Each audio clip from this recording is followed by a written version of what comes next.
começando mais um programa Vôlei Talk Show. E no programa de hoje nós vamos conversar com um dos maiores mitos do voleibol brasileiro. Ledo, quem nós estamos entrevistando hoje? É o grande atleta e professor Negrelli. Negrelli. Esse nome não faz parte do seu nome completo, né, Negrelli? Conta um pouco essa história, como foi, qual o seu nome de verdade? Tudo começa por aí, a minha vida esportiva, né, começa com a vinda do Negrelli. Eu comecei jogando basquete aos 9 anos de idade no Santos Futebol Clube e o técnico, que era na época o grande Biru, não saía do ginásio, vivia lá com mais de 200 crianças, com várias categorias, era uma coisa muito bonita, muito legal. E eu comecei a jogar basquete e fui me destacando, e ele achou que eu parecia, era semelhante o meu estilo de jogar com um atleta italiano, e aí também por causa da cor, Negrete, não sei o que, Negrelli, e aí carrego esse apelido desde 9 anos de idade. Pouco. Isso é algo incrível, porque acaba se tornando uma marca. Sim, né? Sim. Inclusive eu caí na besteira um período, em 88, de me candidatar a vereador. Então José Oswaldo da Fonseca Marcelino ia ser complicado, porque todo mundo me conhecia por Negrelli, só a família mesmo, dos meus pais é que me chamam pelo nome, todos os demais é Negrelli. Então eu perdi alguns jotinhos aí. Entendi. Porque, Negrelli, quem é, mesmo eu tendo registrado José Oswaldo, Negrelli, Fonseca Marcelino, eu podia fazer 3 ou 4 registros de nomes na época, não me recordo, mas mesmo assim perdi uns jotinhos. Mas ainda bem que eu perdi. Boa. E falando da carreira, você comentou que começou no Santos, mas como foi esse começo? 9 anos, como que chegou no vôlei? Conta um pouquinho da tua carreira. É uma história bastante interessante e sempre me emociona quando eu falo dela. Nós jogamos o primeiro campeonato mirim na cidade de basquete, com 12 anos, isso foi em 62, 63, 64. Em final de 64, início de 64, veio uma equipe de voleibol do Internacional para o Santos. E nós nem sabíamos direito, nem conhecíamos a modalidade, mas teve uma repercussão muito grande. Uma repercussão porque a maioria dos atletas tinha atletas de seleção brasileira, que já jogavam pelo Atlético, eram os campeões estaduais na época, vários craques, Pedrão, que era jogador da seleção brasileira. Essa equipe veio para o Santos e essa equipe era dirigida pelo Roberto Douglas Machado, que hoje quem trabalha com voleibol da cidade da Baixada pelo menos ouviu falar, que foi o grande mentor, o grande idealizador, o grande lutador pelo voleibol da cidade. E ele fez a primeira escolinha de voleibol da cidade. E quem que ele convidou? A molecadinha, os garotos que jogavam basquete a uma altura. Já vai aproveitando, né? E até semana passada nós estávamos conversando das redes de praia. Porque na época, 40, 50 anos atrás, eu sei que joga voleibol, essa orla toda, todas as barracas tinham, como tem hoje, uma rede. Só que não é como hoje, que ficam lá ociosos, ninguém está jogando. Todo mundo jogando voleibol. Inclusive tinha os campeonatos de praia, entre barracas. Que legal. Noturno, inclusive. Muito legal. Então, a barraca do Tocantins, que fica ali do lado direito do Canal 2, tinha uma garotada que jogava lá, e o Douglas começou uma escolinha de voleibol. No primeiro treino eu fui, e quando chegou, teve bate-bola 2-2, e tinha aquecimento e tal, né? Aí quando foi para o coletivo, o técnico mandou embora, né? Separou 12, 6 para cada lado, os 12, e começou o jogo e me deixou de fora. Aí eu falei, não venho mais aqui para ficar na hora do bem bom, não é? Vou jogar, tô fora disso aí e tal. E os meus amigos que jogavam basquete comigo permaneceram então.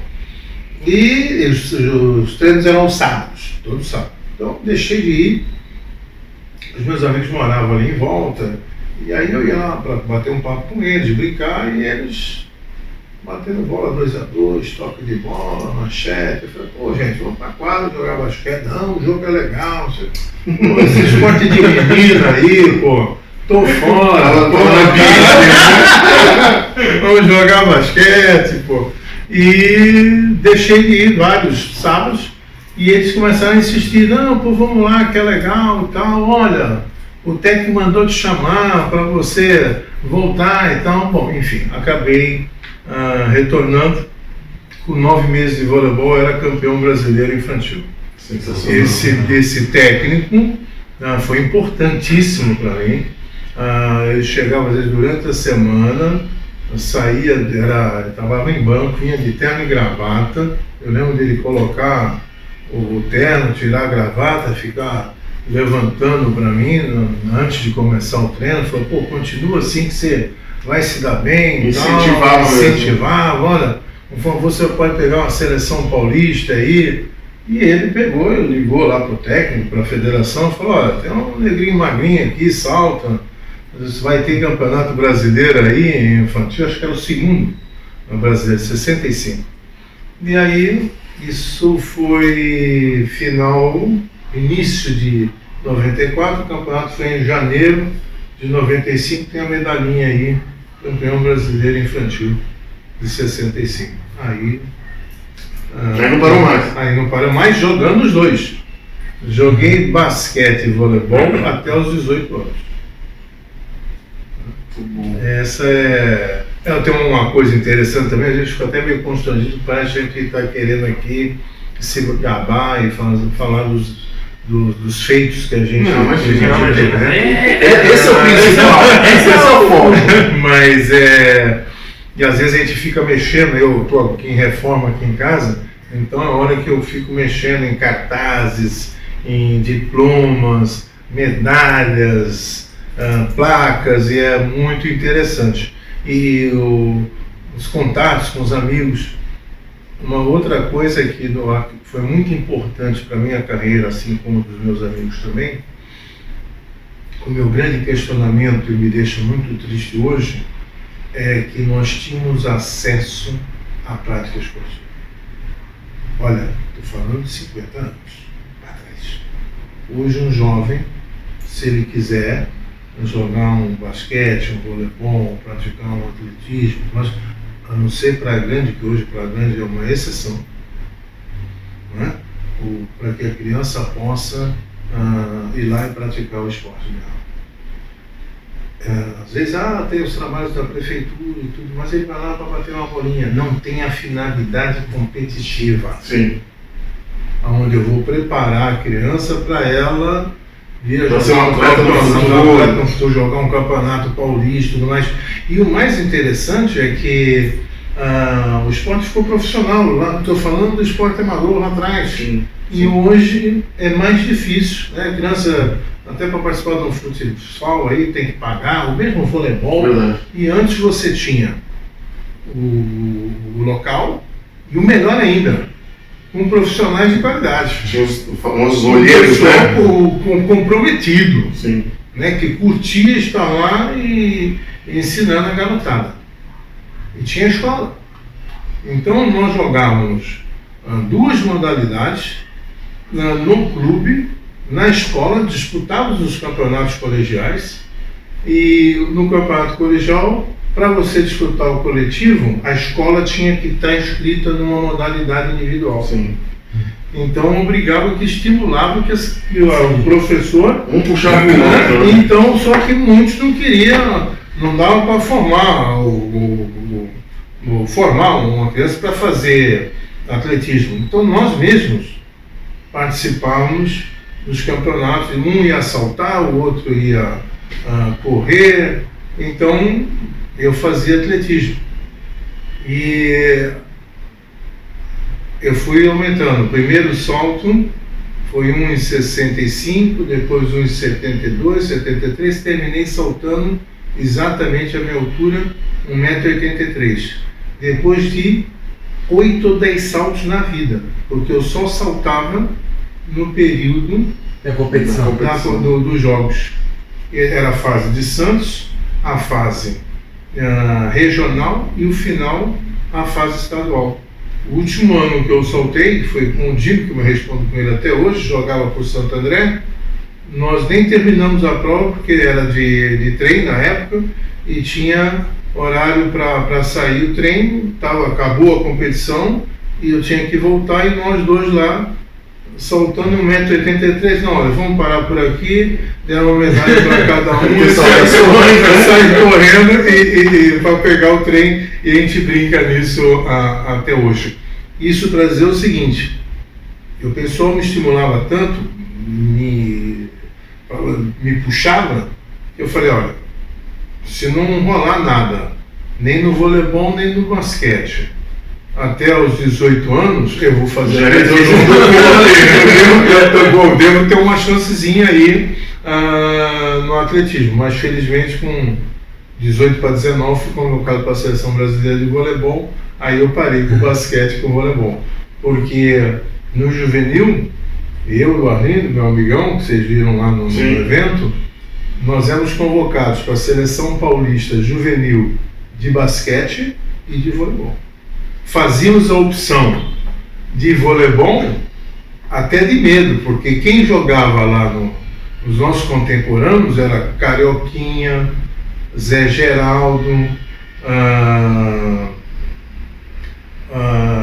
o filho o irmão do Ditão na época, Adilson, enfim, eram os grandes feras que inclusive eu tive o privilégio de ir à Olimpíada com muitos deles jogando basquete e jogando voleibol. Foi como parceiro. E são meus amigos até hoje. É muito legal, né? E logo seguinte, o senhor decidiu, né? Foi convocado à seleção brasileira de vôlei, decidiu. Sim. E como foi a chegada assim, no Santos profissionalmente, né? Jogar os campeonatos? Puxa, isso é uma outra coisa também. Eu fui privilegiado. Eu estava no momento certo, no local certo, com as pessoas certas. No local certo por quê?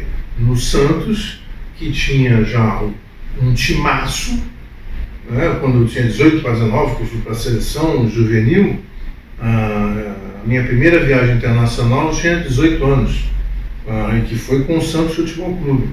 E o time era assim como se na época jogasse o Lucarelli, o Lucão e o Bruno levantando, que era o Décio, o Vitor e o Feitosa, que eram os cariocas já com 2 Olimpíadas. Aí tinha o Paulo Russo e o Nicolau. Pedrão, que foi o campeão pan-americano, grande jogador do Brasil e até em nível internacional também. E Sérgio Teres, que foi à Olimpíada também. Quer dizer, de 12, 9 tinham jogado na seleção brasileira. Então eu digo que você aprende na marra. É uma coisa assim, a cobrança é tanta. Eu lembro de até algumas vezes você brincando lá, na palestra, algumas preleções, né? Não pode errar, mas nem de brincadeira, não tem que.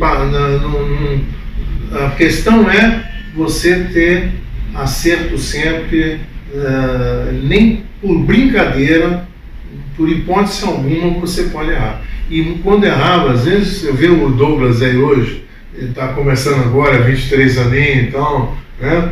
Mas tem a pressão, e na hora chega na orelha lá, não vai afinar não, dá uma beliscada na bunda, né? Um tapão, e te obrigava a você entrar no eixo. E a outra coisa é o seguinte: você é um espectador privilegiado, você ao seu lado está acontecendo o que há de melhor. É aquela sensação de estar jogando com os ídolos, né? E você vai imitar. Sim. Eu nunca me esqueço que a primeira vez que um deles estava na quadra, no fundo da quadra, porque eu queria atacar, que todo mundo quer no voleibol quando está começando. E aí eu vi a movimentação do Décio Viotti, eu falei, meu Deus do céu, mas o cara não para, pô. Enquanto eu dava 2, 3 passos, o cara já tinha dado 10. né? Um deslocamento para frente, para trás, deslocamentos laterais, com análise do jogo. Você fala, pô, não é essa postura que eu tenho que passo. É essa postura que, então, em tudo vai acontecendo, né? Lembro do grande Predão, que foi um grandes atacantes, né? Que ele dizia, olha meu querido, você não tem que atacar para baixo, tem que procurar um ponto mais alto e no que fica querendo fazer, na minha época, querer fazer barulho, é atacar na linha dos 3, no bate-bola, né? Para fazer a bola subir acima da tabela de basquete, né? Isso aí é bobagem.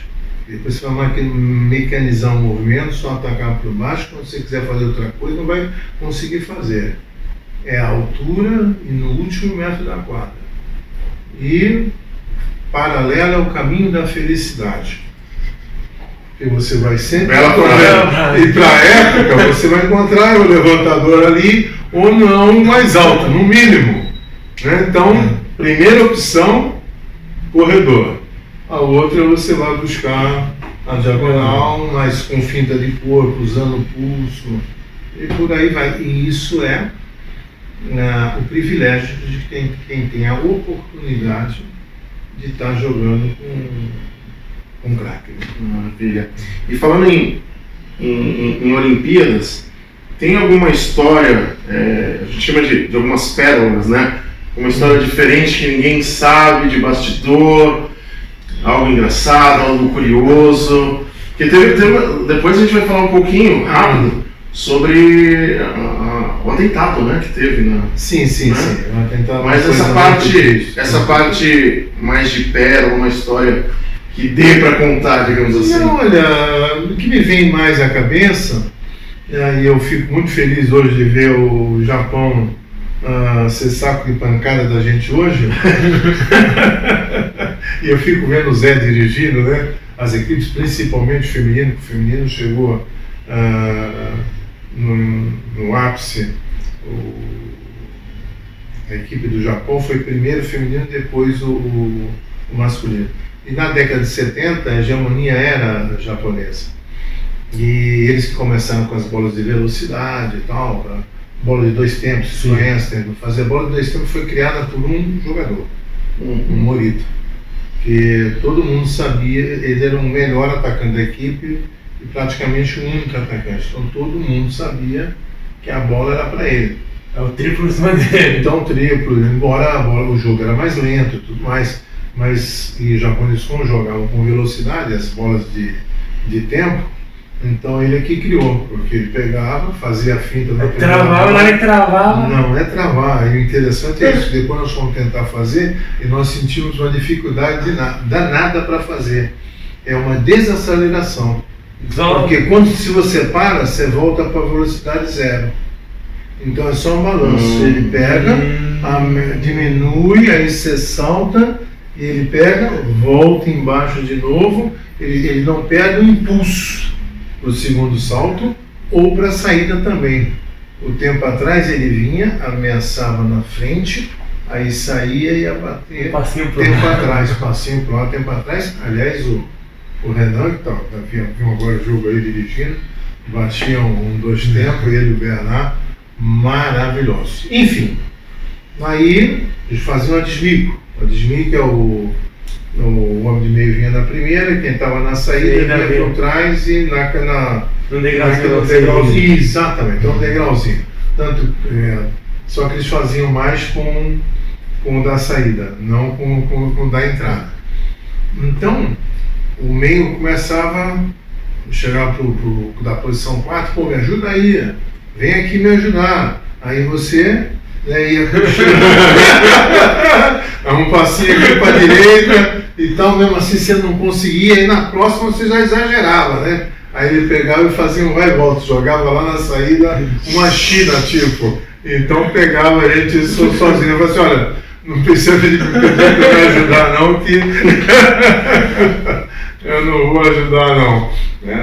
Mas essa era uma situação bastante interessante, assim também como estou contando até os lados negativos, mas que eram engraçados. tinha uma bola, vou lembrar o nome do jogador, russo. Ele atacava uma bola, uma chutada no meio, altíssima. Que a gente estava no fundo, né?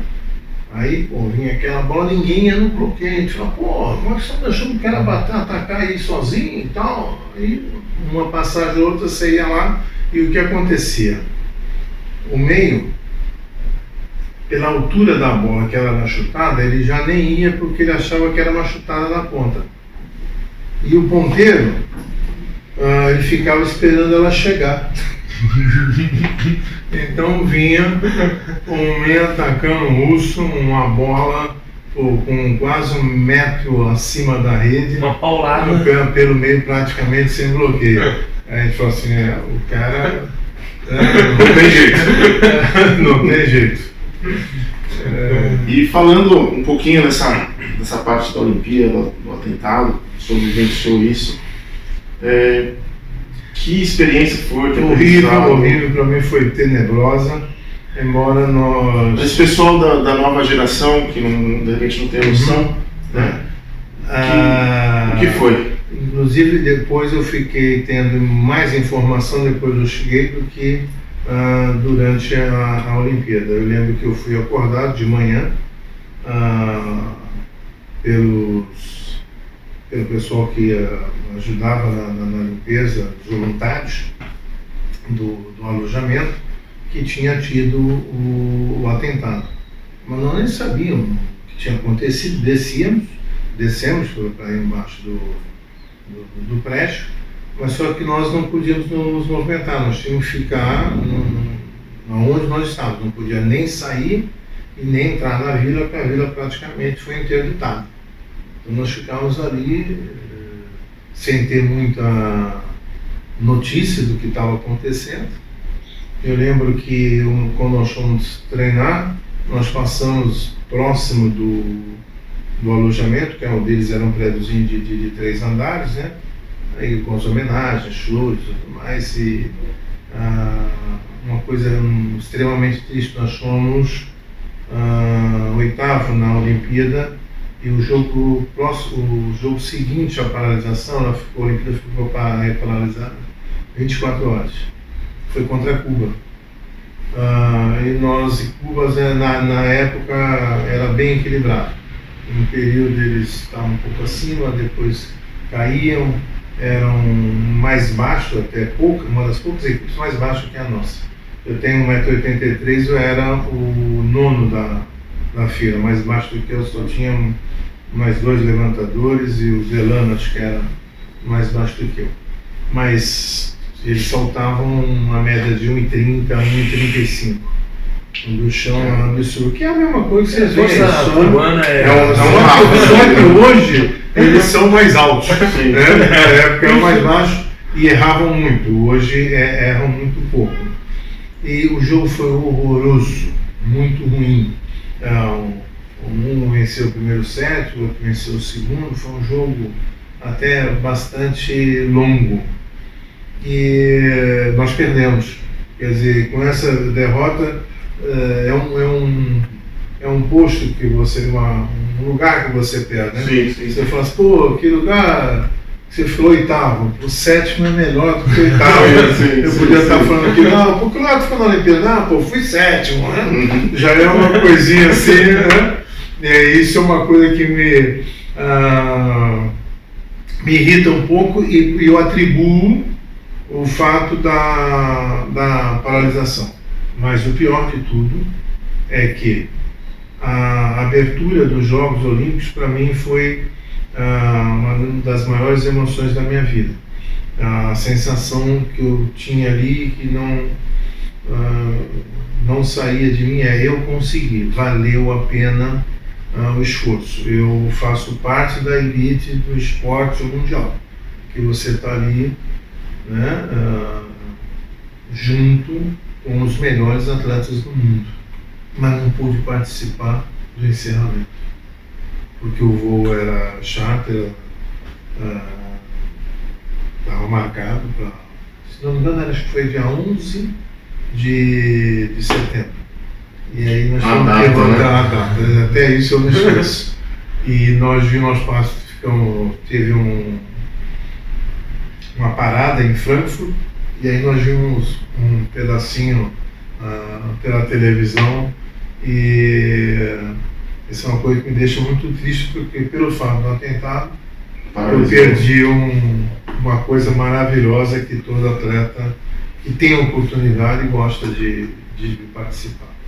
Maravilha. Agora, o atentado em si, depois lendo tudo, a segurança da Olimpíada até previa o atentado, mas o astral estava tão bom, estava tudo tão lindo, maravilhoso, que eles deram uma relaxadinha aí que a coisa aconteceu.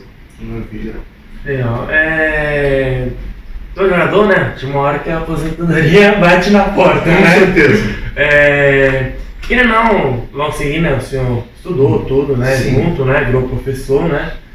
Mas tirando esse lado profissional, o senhor tem algum hobby? Gosta de fazer algo diferente?